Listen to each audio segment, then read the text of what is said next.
very much, Richard. Thanks for the invitation. Thanks to all of you for coming out. I planned to read a paper before I knew that the talk was going to be immediately after the faculty Christmas lunch. But I don't have a plan B, so I will still read a paper. But maybe I'll get up and do a dance or something. Make sure that people are awake. So I want to, and also I want to say I spend a lot of my time in meetings and doing administrative stuff at the moment. So it's a real pleasure to go back to doing what I got into this business to do in the first place. So I want to talk about some things that I've been working on for a number of years. Most recently in a book called Frame It Again that came out a couple of years ago. And I want to tie the stuff that I've done on frames to some stuff that I've been doing for a long time on generally defending a broadly Fregean approach to thought and language. I'm going to start off with some stuff about Frege. There is a handout, and it doesn't give a summary of the paper, so don't fall asleep and wake up at the end and then look at the handout. It's not going to work. So in the posthumously published summary of my logical doctrines, Frege offers the following definition of two sentences being what he calls equipolant on the handout. Two sentences can stand in such a relation that anyone who recognizes the content of A as true must thereby also recognize the content of B as true. And conversely, that anyone who accepts the content of B must straight away accept that of A. A and B may differ in what he variously terms coloring, tone, or poetic aura. But from the point of view of logic, all that's interesting for him is that element of what the two sentences express that is to be accepted as true or false. This is the thought expressed by the sentence.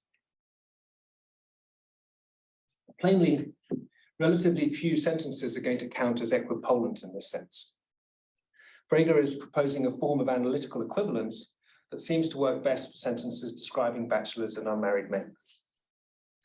Trying to extend it even to old favorites such as triangularity and trilaterality raises the question of how much background knowledge it is appropriate to presuppose. If I accept A, that the interior angles of any triangular figure add up to 180 degrees, must I immediately also accept B, that the interior angles of any trilateral figure add up to 180 degrees? It's hard to know how to arbitrate this question. People have tried, but with no success that I can discern. However, one thing is clear. If I know, or even believe, that the triangular figures are all and only the trilateral ones, then if I accept A, I must accept B, and vice versa. So this plainly doesn't require that A and B express the same thought, simplicity. It cannot generally be true that the mutual entailment of two sentences A and B relative to some key piece of background knowledge means that they express the same thought. Learning that an identity holds cannot make two sentences express the same thought when formally they express different ones. That would make thought identity unacceptably context sensitive. But we might say that when the relevant identity is known, A and B are de facto doxastically equivalent for the thinker, in the sense that the thinker is rationally required to treat them equivalently with respect to belief. And I put that little notion on the handout. So this requirement of rationality is my starting point for this paper. I think that the notion of de facto doxastic equivalence is more interesting and important than the notion of thought identity. I think Frege is right that thought identity requires equipollence, and equipollence is almost vanishingly rare. Far too rare, for example, to impose any serious rationality requirements. But what I want to talk about in this paper is how widely this notion of de facto equivalence holds across the propositional attitudes. So what I'm going to argue is, while it plainly holds for belief, it doesn't hold for preference. So preference is what I'm going to call ultra-intentional, to be explained in the following. So a quick refresher. Belief contexts are section 2. Belief contexts are intentional contexts.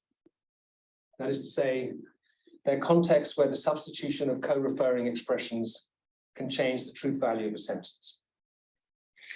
Even though the painter Tintoretto is the same person as Giacomo Comin, substituting the name Giacomo Comin for the name Tintoretto can turn a true sentence into a false one. E.g. in the sentence, Vasari believed that Tintoretto is one of the finest painters of the Venetian school. So it happened that the true identity of Tintoretto was not known until long after Vasari's death. So for those of a Phrygian persuasion, the intentionality of belief contexts yields a clear criterion for when sentences express different thoughts. And this is the principle that Gareth Evans terms Frege's intuitive criteria of difference.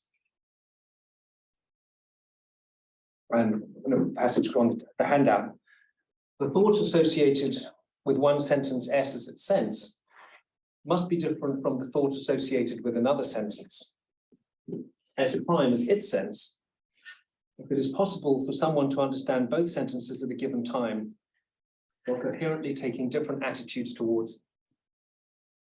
I.e., I think he means e.g., rejecting one while rejecting, accepting, or being agnostic about the other. So I take it, apart from the i.e. should read e.g., the possible for someone should be read as possible for a rational thinker, and that accept should be taken as interchangeable with belief. So as we all know, the paradigm cases in which the criterion is applied typically involve unknown identities, such as Tintoretto equals Giacomo Comin, or in the case of Frege's imaginary mountain, Afla equals Ateb. Vasari can only accept that Tintoretto is one of the finest painters of the Venetian school, but reject that claim about Giacomo Comin because he was unaware of the identity. But now, suppose that he had been aware of Tintoretto's humble origins as the eldest of Giovanni Comin's 21 children. If that were the case, then he would be rationally required to restore consistency among his beliefs. So if you know the identity, then you have to hold the same. You have to believe one if and only if you believe the other. So nothing that I've said should be news to anyone. As it happens, Evans's formulation extends beyond belief. Whereas Frege is careful in the letter to Jourdain, where Afla and Ateb first occur, as in his earlier discussion of equipollence, to talk only of holding or not holding the sentences to be true, Evans generalizes to talk about having different attitudes. And in this, he takes himself to be faithful to Frege's motivations for adopting the intuitive criterion. So Evans writes, second passage on the handout under 2. Frege needed this connection between his theoretical notion of sense and ordinary propositional attitude psychology. If that theoretical notion was to help him solve the original puzzle about how sentences composed out of expressions with the same meanings, i.e. reference, can have different cognitive values. But the notion of cognitive value is a notion partly defined in terms of propositional attitude psychology. A sentence S has a different cognitive value from a sentence S prime, just in case it is possible to understand S and S prime while taking different attitudes towards them. In one sense, what Evans says is plainly true. Non-doxastic propositional attitudes create intentional contexts. Consider Vasari saved up for a long time in the hope of buying a painting by Tintoretto, or Vasari feared that history would neglect Tintoretto. I'm kind of a Tintoretto fan, by the way. But I'm interested in a slightly different question. What are the requirements of rationality in the non-doxastic case if Vasari were to have learned of the identity of Tintoretto and Giacomo Comin? Would there be an analogue of the rationality requirement that plainly holds in the case of belief? So would Vasari be required to restore consistency among his non-doxastic attitudes? Or in other words, would the two thoughts turn out to be de facto non-doxastically equivalent, slightly adapting earlier terminology? So what I'm going to talk about is really primarily preference and value. We're on section 3. So some words before we get to the table. I want to focus on value and preference. Preference is kind of unusual in being among the propositional attitudes and being a two-place attitude. But it does have the advantage of being the non-doxastic propositional attitude whose behavior has been most closely studied, primarily in decision theory, of course. So suppose that we have two thoughts that count as different by the intuitive criteria, and that this holds in virtue of a potentially unknown identity.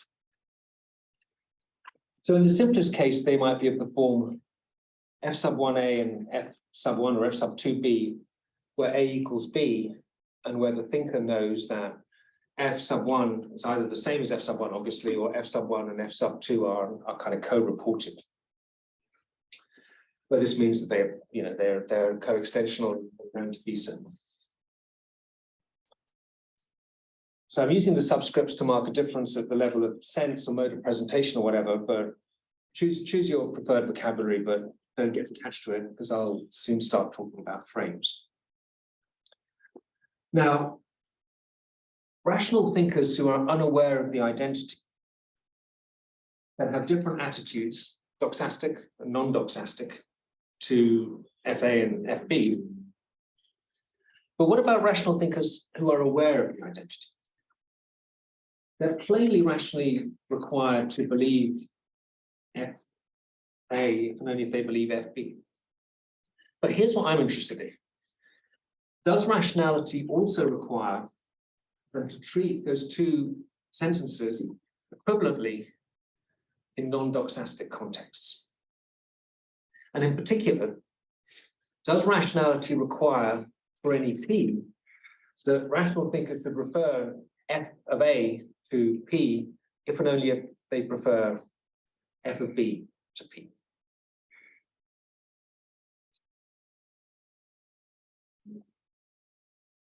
So one possible reaction might be the following. Since A equals B, F of A and F of B correspond to a single state of affairs, or truth condition at the level of reference.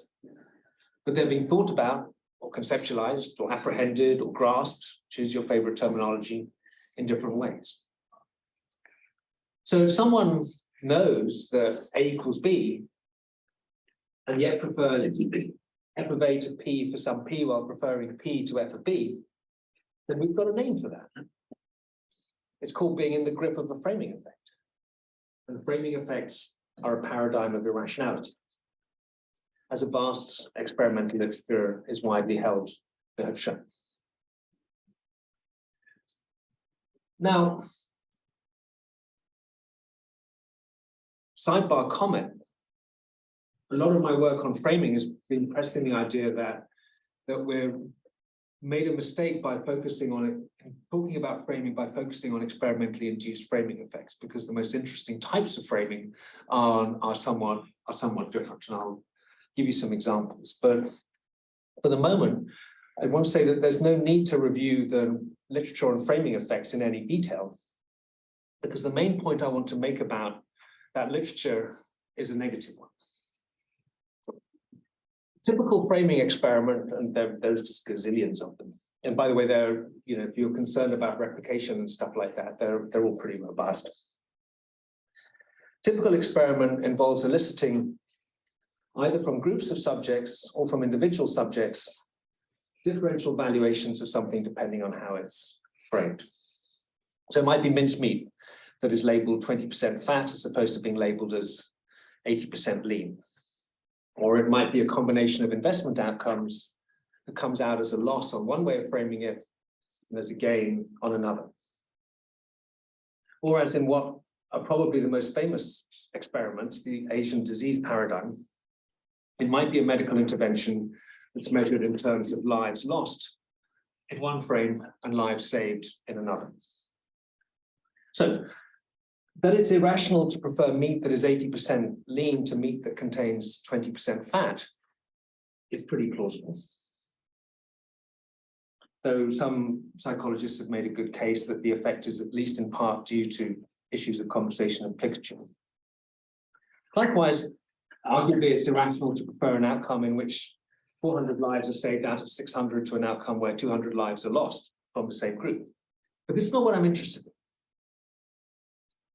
in. Most of these experiments are set up as cross-subject trials. So you've got one group of subjects and they're presented with a choice in one frame. You've got another group in a different frame.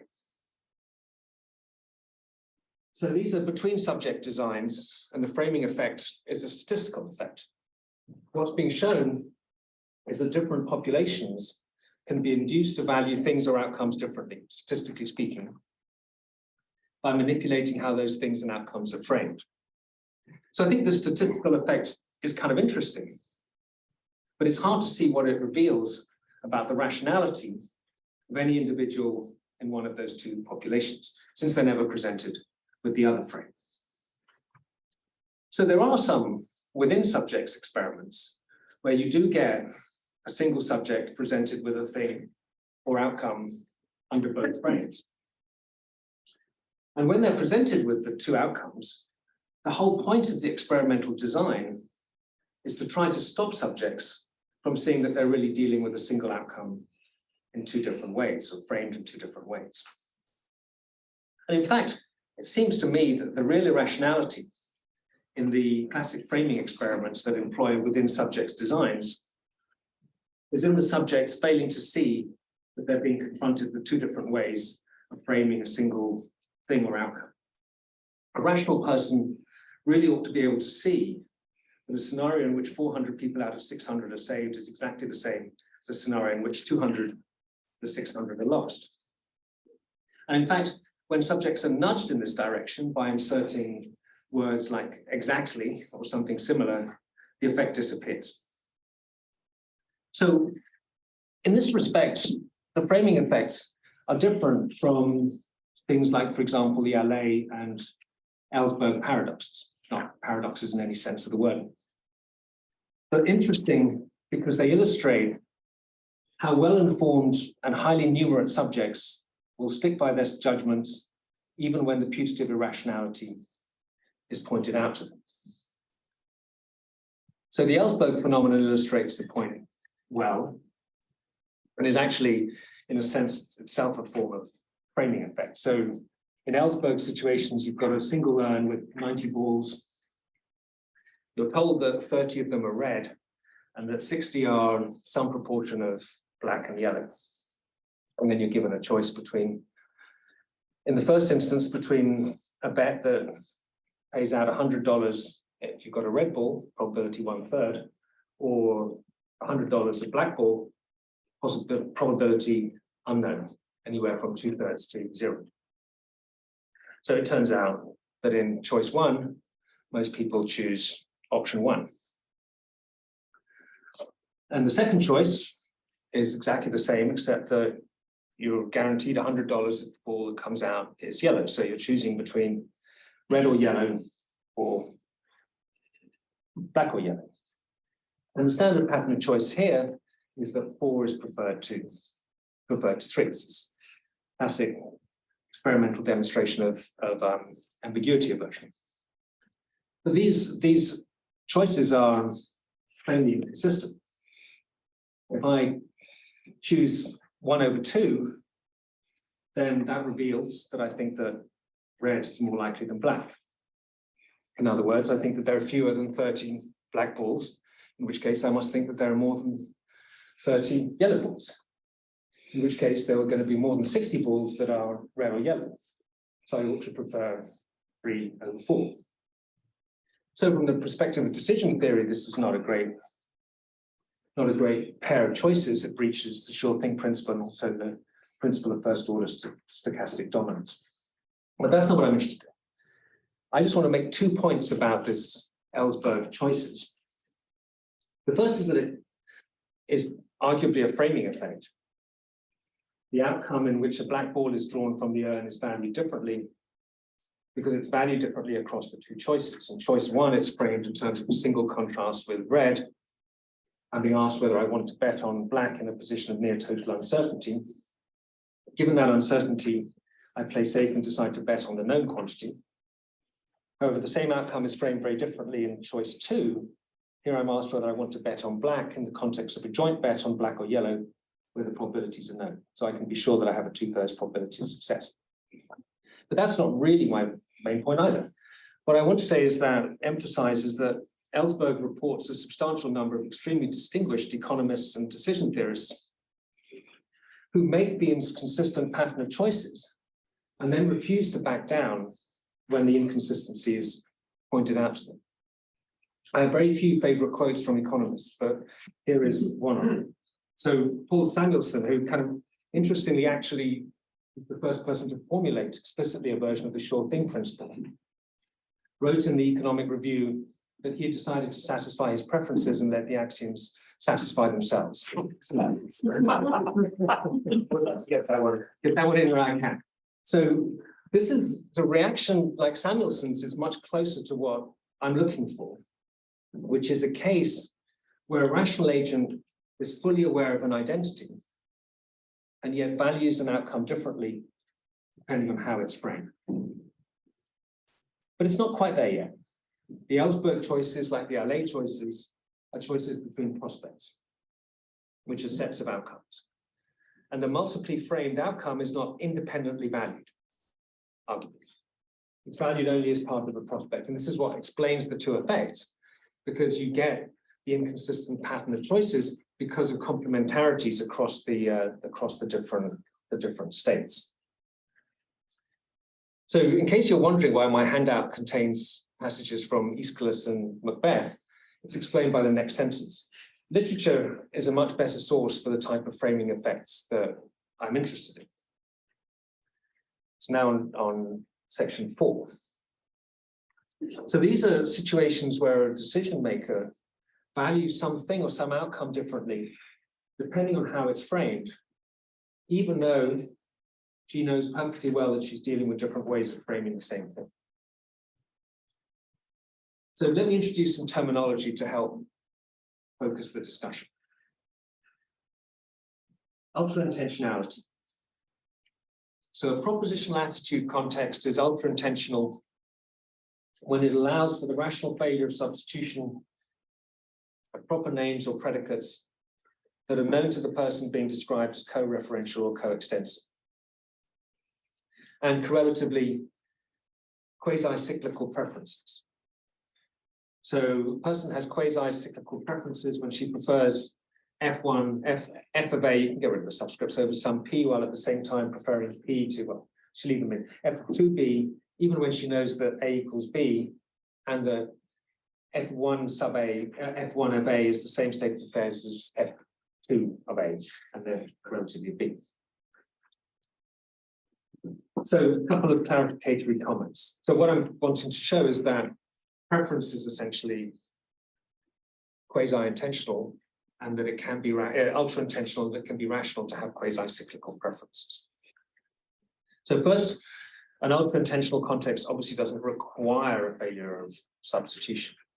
The point is that such failures can occur in ways that preserve the rationality of the agent decision maker. And secondly, quasi-cyclical preferences are not cyclical.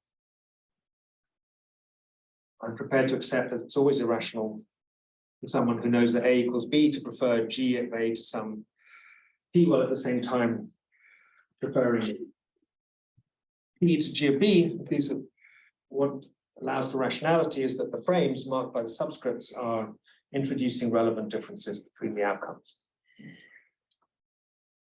So I'm going to give two examples of quasi-cyclical preferences. This is the first step in showing that preferences are ultra-intentional. And then I'll talk about why I think that those are rational. So start, I'll just give you the examples without a whole lot of commentary. And then at the end, if there's time, I'll focus this back on the question of thought identity and de facto equivalence. So the first example is from Aeschylus's Agamemnon. So this is the story of Agamemnon's sacrifice of his daughter Iphigenia. So Agamemnon, as you may remember, is leading the Greek fleet against Troy to avenge the abduction of Helen by Paris. The fleet is becalmed at Aulis, when two eagles swoop down to kill and eat a pregnant hare. Plainly a portent, which the prophet Calchas interprets as reflecting the displeasure of the goddess Artemis at the prospects of innocents being killed at Troy. And the lack of wind has exactly the same source, the displeasure of Artemis. So the only solution, but it's not entirely clear why this is the only solution, but the only solution is for Agamemnon to sacrifice to the goddess his own daughter Iphigenia. So here's the passage from the chorus at the beginning of the play. The chorus is outside the palace of Thebes, reminding themselves how this all went down.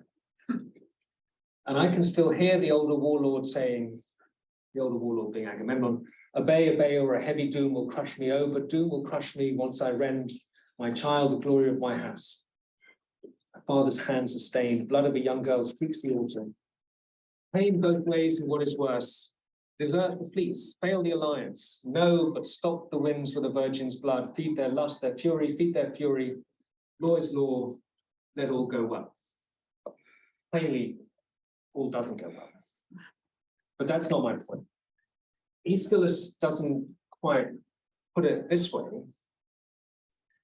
But what I see is going on here is that there's a single option, bringing about the death of Iphigenia, that Agamemnon frames in two different ways. As murdering his daughter on the one hand, and as following Artemis's will on the other. His alternative is failing his ships and people by refusing to make the sacrifice. So Agamemnon's problem is that he evaluates the death of Iphigenia differently, depending on how it's framed. He certainly prefers following Artemis's will to failing his ships and people. How could one not? At the same time, though, he prefers failing his ships and people to murdering his daughter. Seems pretty reasonable. But he knows, of course, that following Artemis's will and murdering his daughter are the same outcome, differently framed. In other words, Agamemnon's grappling with quasi-cyclical preferences. So I think you get another nice example of quasi-cyclical preferences in Macbeth. So again, as you may remember, in Act 1, Macbeth, the Thane of Glamis, is told by the witches that he'll become both Thane of Cawdor and King of Scotland. So when the first part of the prophecy is fulfilled by King Duncan executing the current Thane and granting the title to Macbeth, Macbeth starts to think about making the second part true as well, by killing Duncan. So providentially, Duncan shows up at Macbeth's castle, and Lady Macbeth encourages her husband to assassinate the king. But Macbeth still has his doubts. On the one hand, he recognizes that killing Duncan would make him king, and surely that's worth the risk. Very famous passage, if it were done when 'tis done, then 'twere well it were done quickly.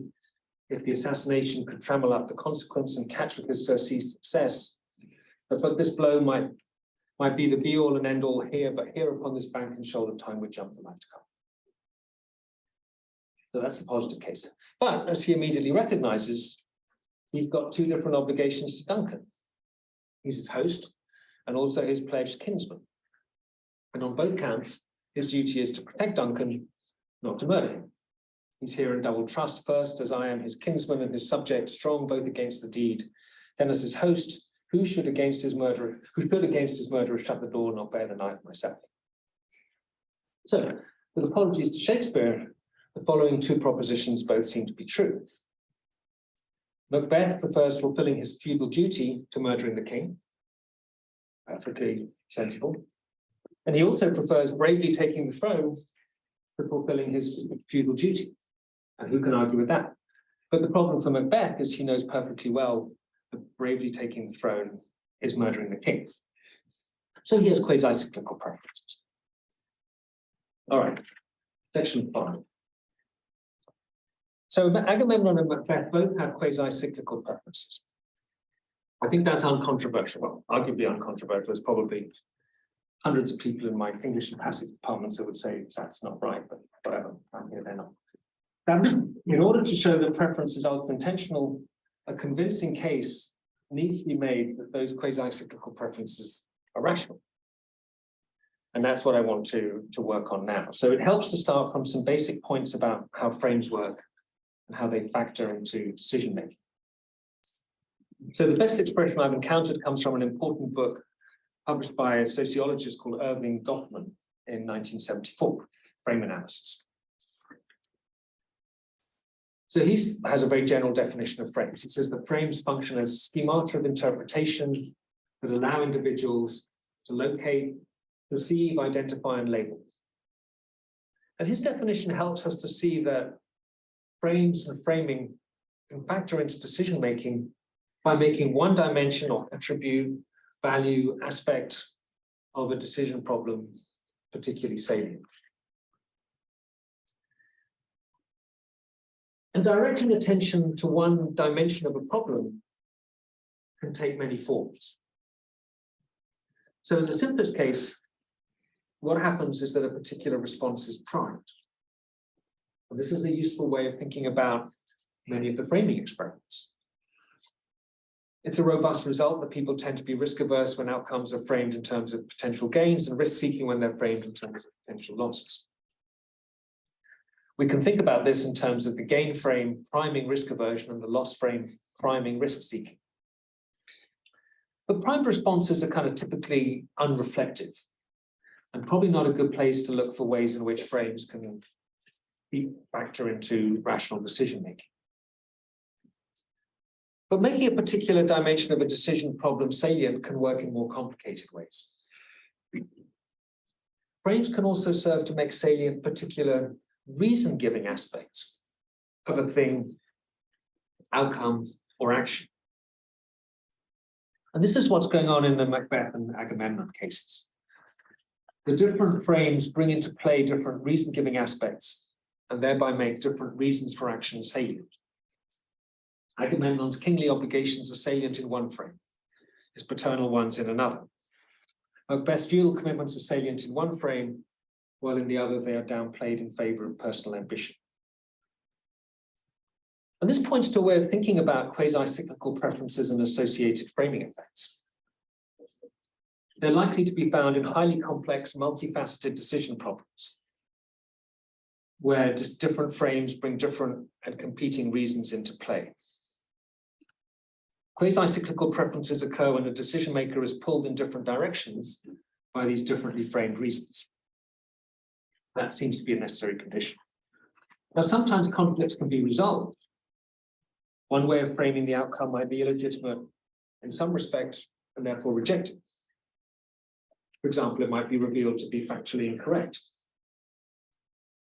Pretty big deal in my part of the world is Confederate statues. So someone who framed the preservation of Confederate statues in terms of respect for heritage and history might reject that way of framing the matter on learning how many of those statues were erected as part of a backlash against the civil rights movement. Another way of resolving the conflict might be to find some overarching frame relative to which the competing reasons can be made commensurable. But there's no guarantee that either of these strategies are going to work in any given decision problem. There may be no factual errors or other internal factors that would disqualify a frame and undercut the reasons it provides. And it's not an unfamiliar thought that reasons and values can turn out to be incommensurable. And those are the situations in which quasi-cyclical preferences arise. So showing how something arises obviously doesn't show that it's rational. But it does show what the opponent of ultra-intentionality is committed to.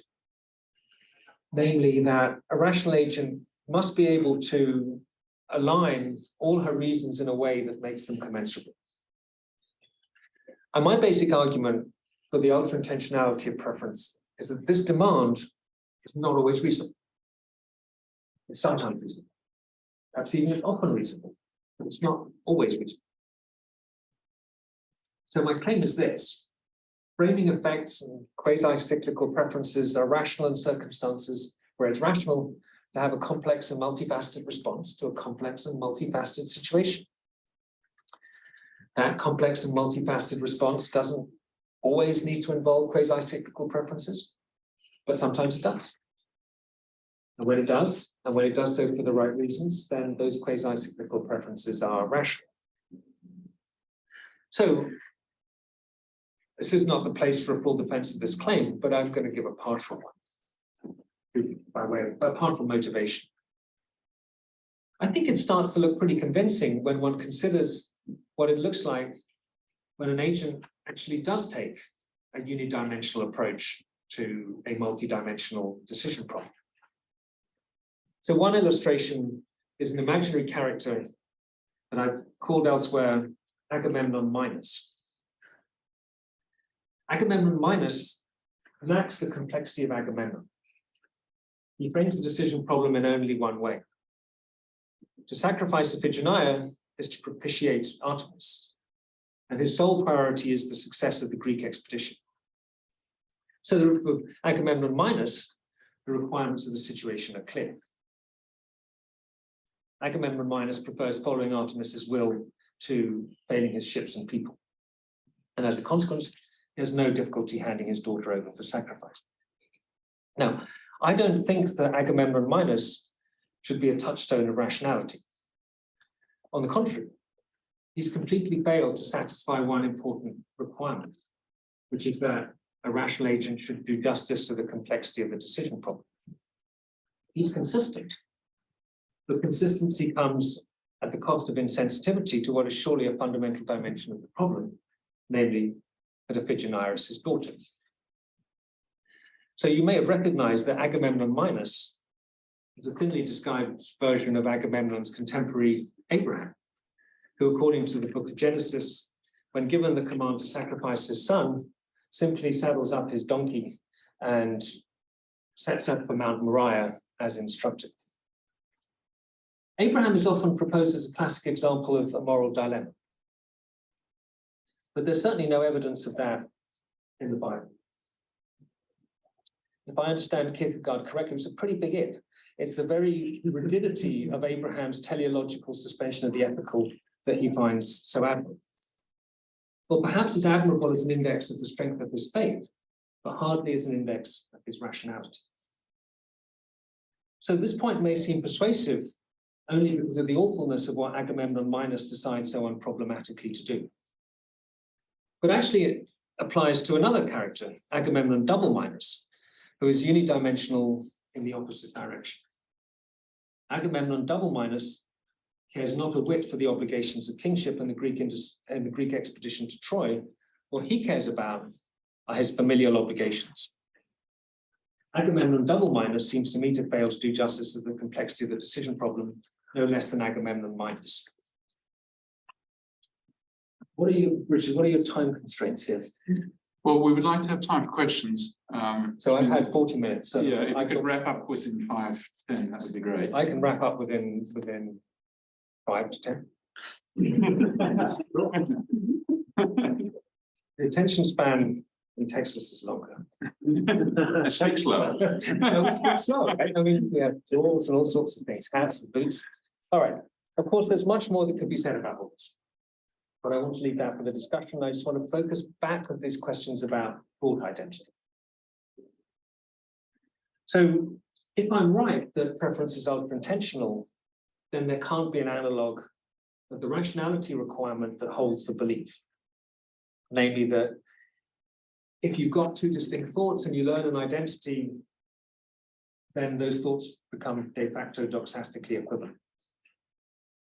So in the couple of minutes left, I want to consider the problem that this raises.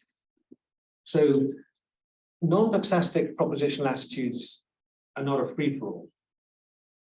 So we need some way of identifying when two thoughts that are different by the intuitive criterion of difference are nonetheless de facto non-boxastically equivalent. So when does the analog requirement hold and when doesn't it? So I don't have a fully worked out account of when the requirement extends to the non-boxastic case and when it doesn't. But I do have some thoughts that I want to share. And in particular, I think there's some very clear circumstances when an agent does seem retrospectively justified in not taking to be de facto non-doxastically equivalent thoughts that he is required to take to be de facto doxastically equivalent. Okay, unpacking that. So what I want to say is that there are some clear circumstances in which retrospectively an agent is justified in not extending the requirement from belief to preference. So knowing that things are identical and being required to modify his or her beliefs, but not being required to modify his or her desires and preferences. And I think that Macbeth is a good example here. So we'll save time by not reading through these. So as you know, Macbeth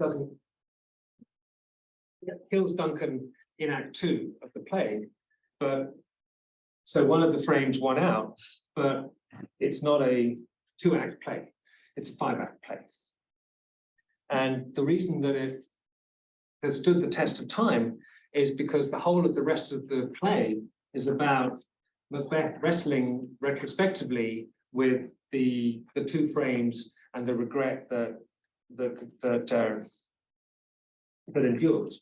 So in the first passage, the yellow leaf seer thing, the regressive dominant. He desires the validation that's due to someone who chooses duty over personal gain, but he knows that his actions have placed validation completely out of reach. But Macbeth is not a weather vane. It's not that he flips from one frame to another. The reason that we're still reading Macbeth is that he remains conflicted. And he continues to his death to see the killing of Duncan under both frames. That's the way it is, and that's the way he wants it. So it seems to me that the strength and the persistence of this type of conflicted regret is a really good indicator that Macbeth was right not to take the 2 ways of framing Duncan's death to be equivalent. So, right, not to shoehorn himself into consistency. And there's a reason for this. It's not just that the 2 frames are equally powerful. The important point is that each almost completely occludes the other. You need to look at the world in a very particular way for regicide to seem a good idea. And it's only when things are framed in that way that Macbeth's ambition can get translated into action. Simply having certain beliefs and desires or preferences or utilities, whatever you want to call them, is not sufficient for that type of action. The world also has to be framed in the right way to get a grip. And I should say parenthetically that this idea has been was pressed for many years by Frederick Schick, to whom I'm very indebted. So in Macbeth-type decision problems, what counts as a reason from within one frame is so recessive as to be almost invisible from the other. But it's not completely invisible, as it would be for a hypothetical Macbeth minus or Macbeth double minus. Even within the Lady Macbeth frame, particularly the throne frame, the reasons associated with the loyalty frame can be dimly discerned. So dwelling on them, as Macbeth cannot help doing, has the effect of flipping the frame, so that he ends up viewing the death of Duncan once again from the loyalty frame. From this perspective, the ambition-related reasons are only dimly perceptible and regret kicks in. So conflicted regret is a clue to what was going on prior to the action. Macbeth acted, but he did not resolve the conflict. Each frame included the other, but it didn't drown it out. And when that happens, I think there seems to be no reason, no prospect of reconciling the conflicting reasons, or even bringing them into meaningful dialogue. It's because the power and the force of each reason comes from the frame within which it's embedded, and those frames are incompatible. And those are the circumstances, I claim, in which it's rational to treat as de facto equivalent, it's rational to fail to treat as de facto equivalent frames that are known to be different modes of presentation of the same state of affairs.